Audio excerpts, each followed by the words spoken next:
What's good, guys and girls? This your boy 005 Dynasty. I'm back with another video.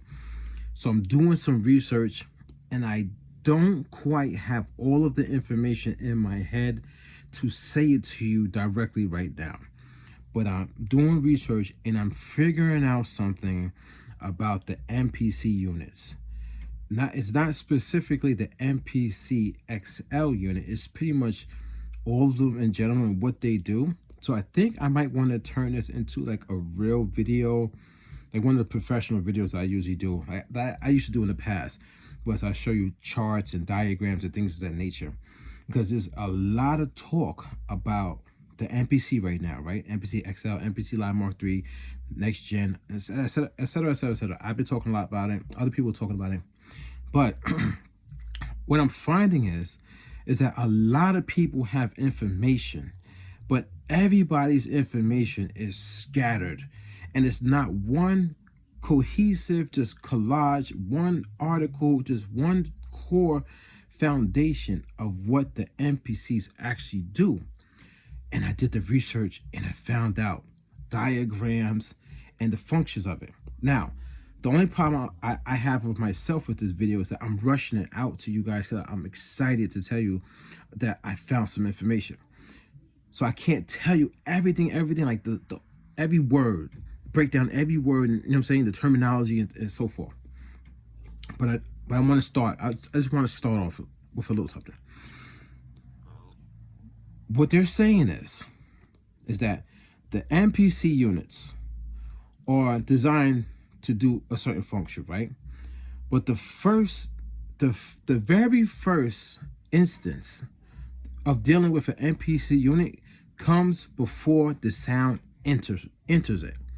That's the most important thing. So before the sound even enters the input stages of the MPC, so you can get the sound in there and you can start working to make your beat, is the most important. Because once it goes into the MPC and it does the analog to digital conversion, it locks into that frequency, sound, however you want to say it. I forget what they said in the article, but it locks in.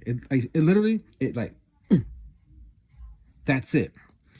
Then from there, you're doing manipulation to the already locked in sound, which is not adding to the tonal characteristics of the sound anymore.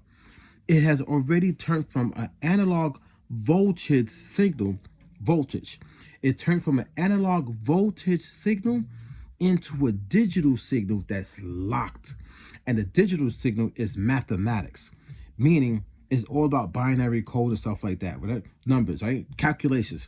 So once it stops being analog and it goes in and it starts doing the conversion, now digital calculates where your pitch and your frequency and tone is at. That's when you start seeing all those lines, right? Those lines going up and down. And that looks like a square. Analog looks more like analog circuitry, like voltage.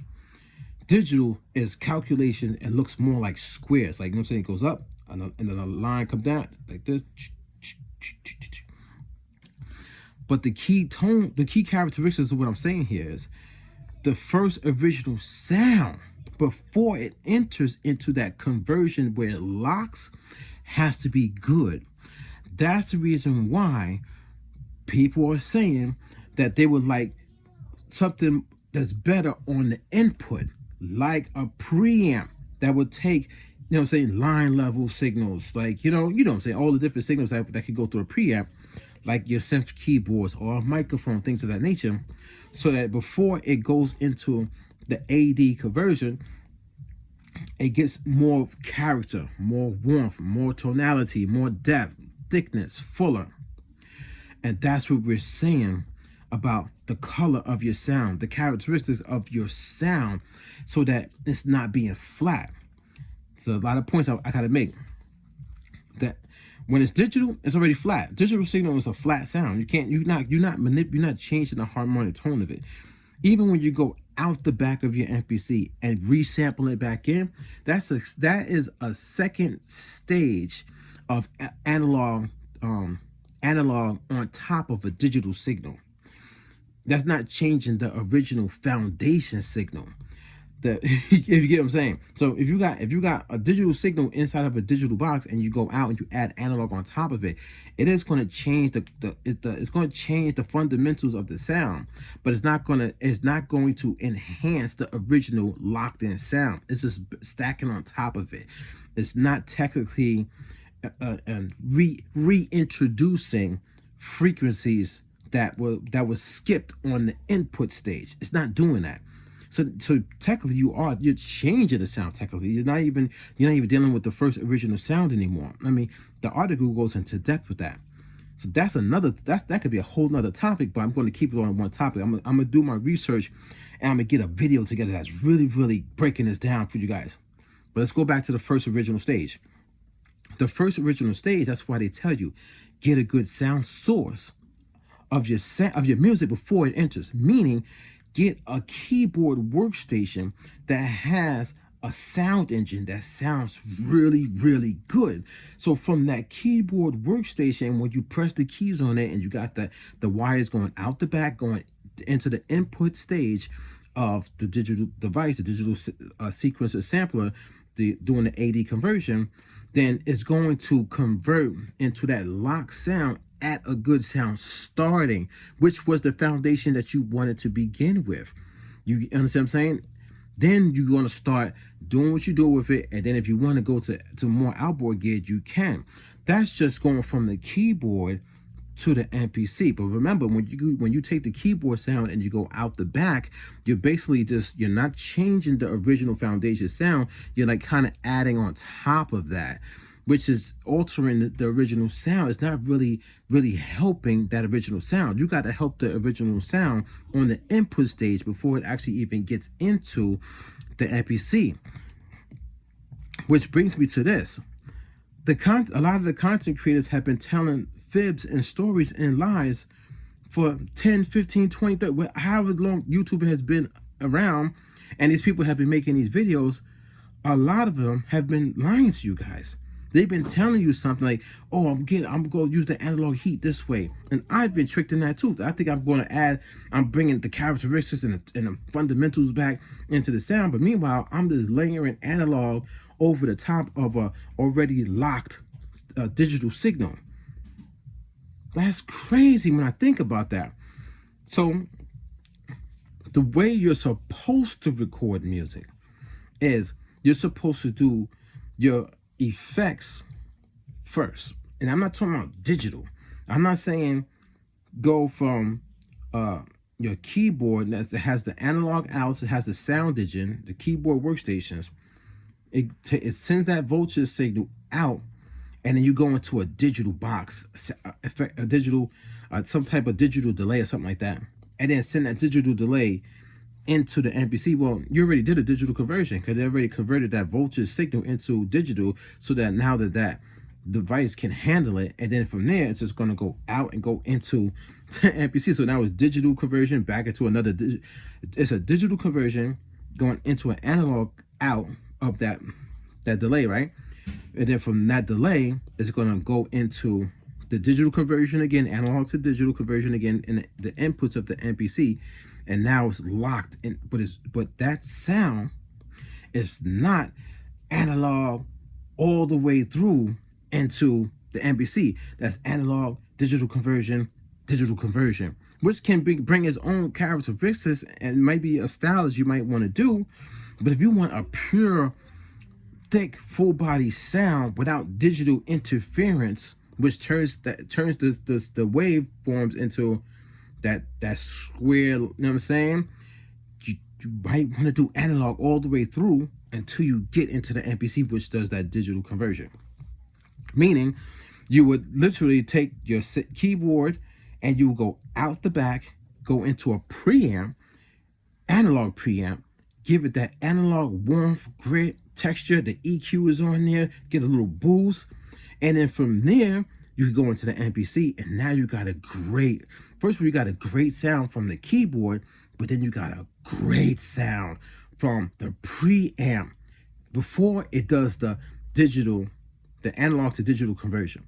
And if you want to take it a step further, then you go from the analog keyboard or whatever, the keyboard workstation, out of that into an analog preamp, into an analog compressor, or whatever, however your signal flow is, you know what I'm saying? Maybe even into the analog heat, and then record it into your MPC. Now you're going to have a locked in digital sound that's full, thick. I'm talking about they got the grit, it got the punch, it got everything. It sounds like analog, and then you go from there. Instead of thinking that your sound coming in is great, and then you could add more effects onto it, and it's gonna even enhance it more and bring depth to that original foundation sound when it's not actually doing that.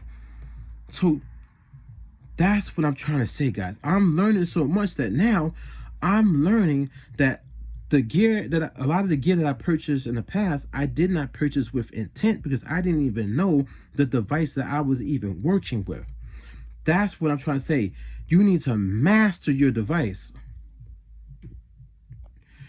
You need to master your device as if you are an audio engineer, like as if you built the device, man. You got to know what you're paying for. We spend all of our lives paying for stuff, and we don't even know what we're even paying for, man. I don't even know what the shoes that I'm wearing, what it's made of, really. It got a little tag on it, but I don't really know what type of glue is in there, fabrics and all this and that. I didn't do a deep dive. I just like how the sneakers look, and I bought them. This is how companies, when people get over and they can tell us lies, and they can make all sorts of YouTube videos for all these years and fabricate the truth, and or just build their own truths and their own narratives, and then push all this stuff, and all these people become successful, and meanwhile the real public doesn't even know what's even happening.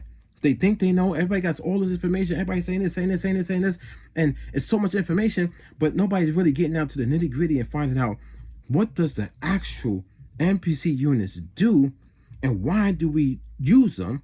Why should we use them? Why should we like them? Or what do we like about them? And what are we supposed to purchase to go along with it? And how are we supposed to use it in the signal chain? What comes first? What comes second? What comes third? What should we expect after it gets the digital processing done? What should we understand? All right, now I got my sound. Now whatever I do on top of this, it's just extra, but it's not adding to the sound. It's just playing over the top. You know what I'm saying? It's doing weird stuff to the sound. You know what I'm saying? That's different level of education, guys. That's what to me, other people should be talking about. But they're not. They're doing finger drumming. They're showing you sample beats. They just chopped up a sample. They're showing you this thing is amazing. But nobody's even getting down to the fundamentals of what we're actually using. And that's a scary world to live in. And we've all been living in it. And damn, I don't even know what to feel right now. I feel bamboozled. I feel like, you know what I'm saying, I've been tricked. I feel like it's a game a lot of people are playing that we're all not even like, you know, even remotely close to even being up on. Like, these people, they know so much, but they don't help us. The content creators just worrying about money. They want to feed their families. They want to get an extra Big Mac at, you know what I'm saying? They want to buy more Tootsie Rolls. They want to, they want to do this. They want to buy pizza. They're not even worried about this stuff. It's acting. It's all about fame, popularity, money, monetization. The glitz and the glamour, the power. You got power over people. People follow you. Yeah, these people follow me, man. They love me, man. Yeah, it's all about that. Instead of really getting down to the nitty gritty of the simplicity of what are we using, why are we using it, and if I decide to get it, or if I try to think to myself, why should I get it? I need to come up with the intent. Why do I need this? And why should I get it? Why? You know what I'm saying? What is it going to do for me? What other pieces of analog gear I should get that's going to help my sound before it actually goes to the input of the MPC and does the ADC conversion? I need to know this. But nobody talks about it. I'm blown away by the research. And the thing that's so crazy, guys, I'm not even done researching. I still got to go back and it's a full thread, man. I'm talking about like a good, almost 10 points with and each 10 point has paragraphs and a lot of paragraphs. And I'm reading oh my God. oh my God. And I'm looking at the charts and stuff. I'm like, oh my God, this is crazy. Makes me it literally makes me not even want to make music, man. Because I want to make music, but I want to do it right from the get-go. I like to do things right. I don't like to do things half-baked. I don't like to deal with like machines that are like not set up properly. That's why people are saying like these machines nowadays, they do certain steps well, not all the steps well. And the steps that they don't do well is the main steps, getting the sound correct from the get-go. And that nobody tells you. They market, they advertise. Look at all the advertisements from the company. It's showing the individual doing finger drumming. That ain't got nothing to do with, you know, what they should really be knowing. They should know that the device doesn't have a preamp on it. So before your sound gets to there and does the analog to digital conversion, it should probably go through a preamp to give it the best sound coming from an already great sound source to make it really, really good before it does the conversion. But no, it's the showmanship. They got to do the showmanship, the tricky. It has all the lights. It's a tactile machine. It got more buttons, bigger screen. It's amazing, guys. We did the new pads on there. You could do this. You can slide your finger on the pad on the corner, do an effect. But meanwhile, their sound is not even great. And we're talking about music. This your boy 005 Dynasty. Don't forget to Google me. And please, man, I hope this video resonates with any and everybody and it gets out there. And I don't ask for shares, but I think this video right here deserves shares, especially just for the knowledge of the fact that you gotta do something to your sound before it even hits. It's not saying that when it does the analog to digital conversion, and you got that locked sound, and you go out the back and you add effects to it, that it's not doing anything. It does, and it can sound really, really good, but it's not the foundation. That's what we're talking about here. It's really not the foundation. It's doing other stuff. But we're talking about the foundation. We want the foundation before it does that conversion. Bam! And it would have been amazing. It would have been amazing if the MPC XL had a preamp on the input. Just that alone would have helped tremendously. But know your intent. Go and do your research about the current generation's MPCs. Find out what they actually do. Do it on your own and see what you need to get for your sound before it actually hits that input and the conversion rate. Figure it out on your own. Do your own research and see what you need to purchase. Man, we're talking about sound, guys. What is your intent? And I'm out.